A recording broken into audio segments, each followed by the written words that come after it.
Hi, I'm Sharon, and I'm going to show you how I made these white chocolate hearts to put on these red velvet cookies. So you can see in the video that I started off with melted white chocolate and a cute mini silicone heart mold. It's really straightforward. Just start with melted chocolate. You can do it in the microwave or over the stovetop in a double boiler. This was the first time I was doing it, so I just kind of poured it all on top, but I think next time to make it cleaner and easier, I'll use a piping bag filled with melted chocolate and just kind of pipe it all inside the cavities. Overall, I still loved how they came out. They were so cute, so no regrets there. Here's my husband serenading to me in the background.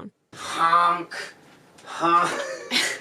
No, it is not a goose. So you want to start off with making the chocolate hearts first because they need time to set, and then I go on to make the red velvet cookies. I used Preppy Kitchen's recipe, and I'm going to have that in the link below in the captions. I really like the recipe. I used an ice cream scoop to get even dough balls, and it baked really evenly. Aesthetically, after baking, I didn't feel like I needed to do anything to make it look more round or better, compared to some other cookie recipes I've tried before, where after baking, sometimes I needed to use like a circular cookie cutter or a cup to kind of even it out on the edges. Flavor-wise, it gives you the classic taste of red velvet cake. You get a slight chocolate flavor from the cocoa powder, a little bit of the vanilla taste from the vanilla extract, and an ever so slight tang from the vinegar. Barely noticeable if that's a concern. This is the best part. Once you have your cookies baked and you cool it for like about 5 minutes, you can go ahead and put the chocolate hearts right in the center. You have to make sure that the cookie is warm but not hot, and you can't let it set for too long. It has to be warm enough that the chocolate heart can go inside safely, and if you let it cool for too long, the cookie is gonna set and it's gonna crack if you try to put the heart inside. But you can't let the cookie be too hot either, because if you put it in while it's like fresh out of the oven, the chocolate heart is gonna melt.